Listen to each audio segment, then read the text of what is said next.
In this video, we're going to look at reflecting graphs. So in our first example, we have f of x is equal to negative square root of x. So I've set up a 3-column table with my x values and the y values of my parent function, the square root of x. I'm just going to go ahead and I'm going to fill that out real quick. So the square root of 0 is 0, the square root of 1 is 1, square root of 4 is 2, and the square root of 9 is 3. So notice I picked all x values that I could easily find the square root of. I did that on purpose. So I'm just going to go ahead down here on my graph, and I'm going to plot those real quickly. 2, 3, 4, 5, 6, 7, 8, 9. Okay, so we have 0, 0. We have 1, 1. We have 4, 2, and we have 9, 3. So this looks like our parent function from the other day, from the other video. Square root of x. So now, this transformation is taking the opposite of the square root of x. So essentially, my outputs in the middle column, I'm just taking the opposite sign of that. So negative 0 is just 0. Opposite of 1 is negative 1, opposite of 2 is negative 2, opposite of 3 is negative 3.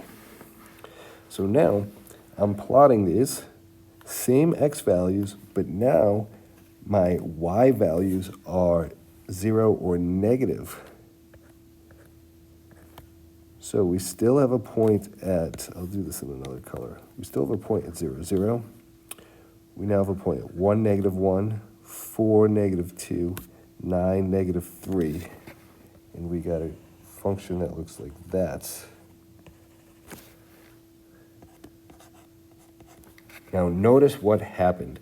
Our graph was reflected over the x-axis.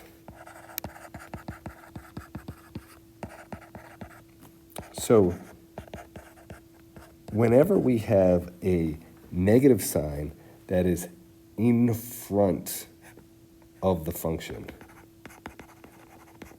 the graph gets reflected over the x-axis.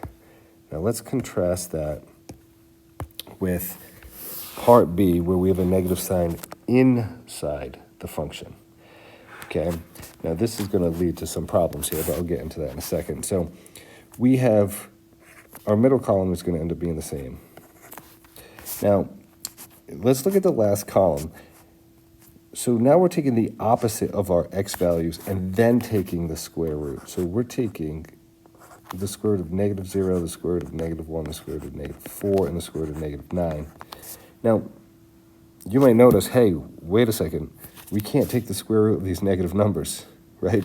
We're going to be in real trouble. All of these come back as undefined, and you're right. So we're going to have to do something here, okay? We're going to have to change the x values that we're plugging into the function in order to even graph this. Before I do that, let me just graph the parent function here again, the way I did in the first example. Okay, so there's our parent function, square root of x.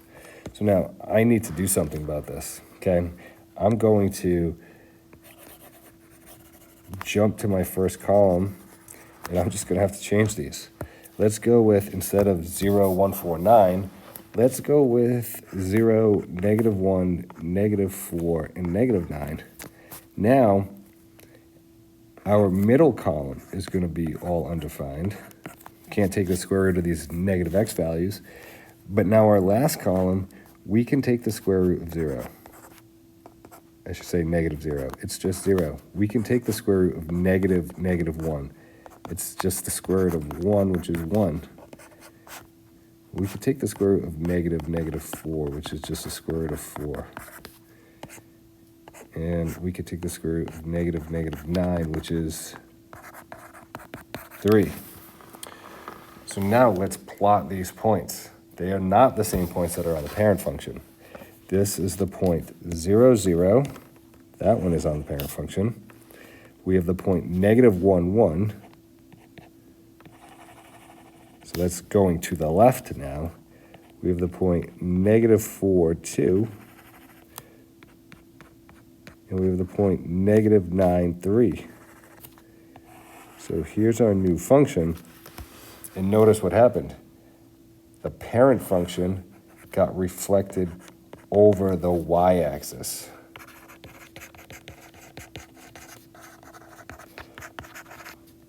So when we have a negative sign inside the function, it gets reflected over the y-axis. When it's outside the function, okay, or in front of the function, it gets reflected over the x-axis. And when you're identifying these reflections, you do not have to make a table the way I made a table in this example. The reason I made a table in this example was just to show you how it affects the values on the graph. We could have, if you're familiar with this, simply said in part A, hey, there's a negative sign in front, this graph's going to get reflected over the x-axis. In part B, hey, there's a negative sign inside the function, okay, in front of our variable, that's going to get reflected over the y-axis.